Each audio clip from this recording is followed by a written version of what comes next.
Hello everyone, Assalamu alaikum. This is me Nadia Akhtar Nuhash. Welcome back to my mom channel Nahi Noah's Diary. আজকে নিয়ে আসলাম বিকাল নাস্তার জন্য আরেকটি নতুন রেসিপিটির নাম বিফ সিজলিং। বিফ সিজলিং করার জন্য এখানে আমি গরু মাংসের পিস নিয়ে নিয়েছি, সলিড গরু মাংস পিস, কোনো ধরনের কোনো চর্বি থাকতে পারবে না।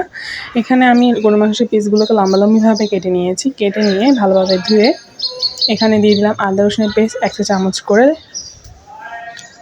লাল মরিচের গুঁড়া 1 টেবিল চামচ, স্বাদ মতো লবণ। আদা রসুনের পেস্ট, লাল মরিচের গুঁড়া, স্বাদ মতো লবণ সব কিছুকে মাংসের পিসের সাথে ভালোভাবে মিক্স করে নিচ্ছি।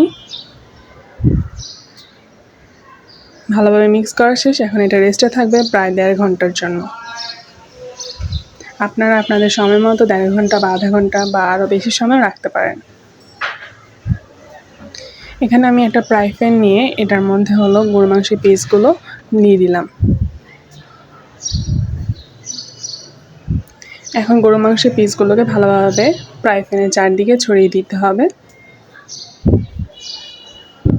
এখান থেকে যে পানিটা বের হবে ওইটা দিয়ে গরু মাংসের পিসগুলোকে একটু সিদ্ধ করে নিতে হবে। এই দেখতেই পাচ্ছেন পানি বের হয়েছে। এখন পানিটা শুকানো পর্যন্ত অপেক্ষা করতে হবে। মিডিয়াম হিটে এগুলোকে ভালোভাবে সিদ্ধ করে নিতে হবে।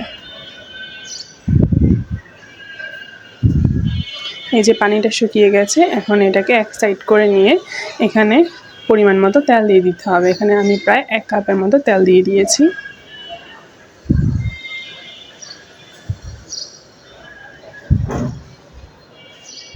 তেল দিয়ে এখানে আমি প্রায় 3 থেকে 4 কোয়া রসুন দিয়ে দিলাম কুচি কুচি করে।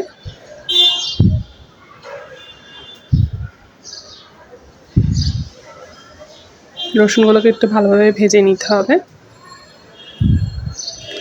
ভেজে নিয়ে গরু মাংসের পিসগুলোর সাথে একটু মিক্স করে নিতে হবে। তারপর রসুন আর গরু মাংসের পিসগুলোকে বেশি একটু সময় ধরে ভেজে নিতে হবে।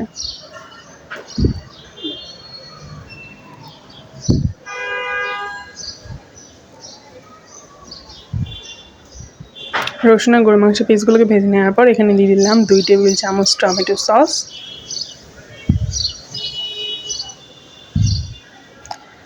1 টেবিল চামচ সয়া সস,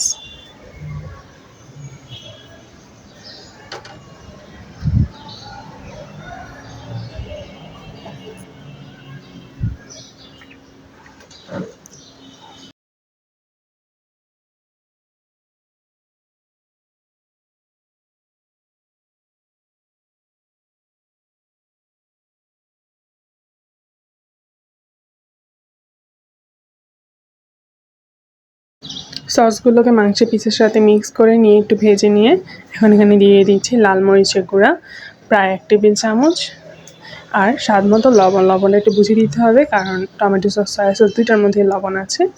আর যেহেতু আমরা ঝাল লাভার, এই জন্য মরিচ গুঁড়াটা একটু বেশি পরিমাণে ইউজ করেছি এখানে।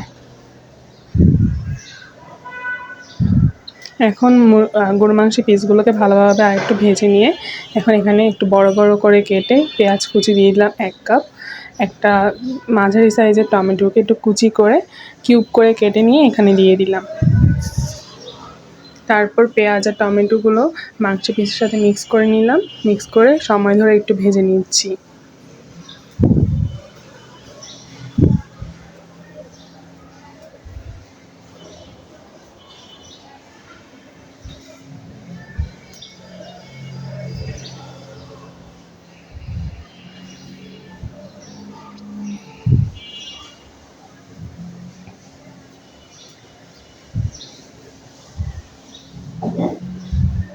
কালারটা অনেক সুন্দর এসেছে না? মাশাআল্লাহ মাশাআল্লাহ।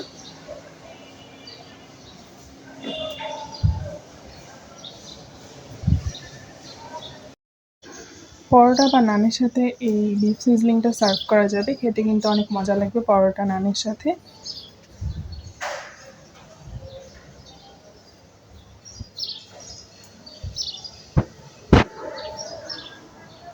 বিকালের নাস্তায় এরকম একটা নাস্তা থাকলে আর কি লাগে।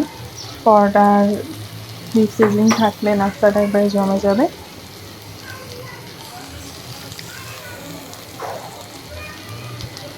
সবাই একবার হলো এই রেসিপিটা বাসায় ট্রাই করবেন, আমাকে জানাবেন আপনাদের কাছে কেমন লেগেছে।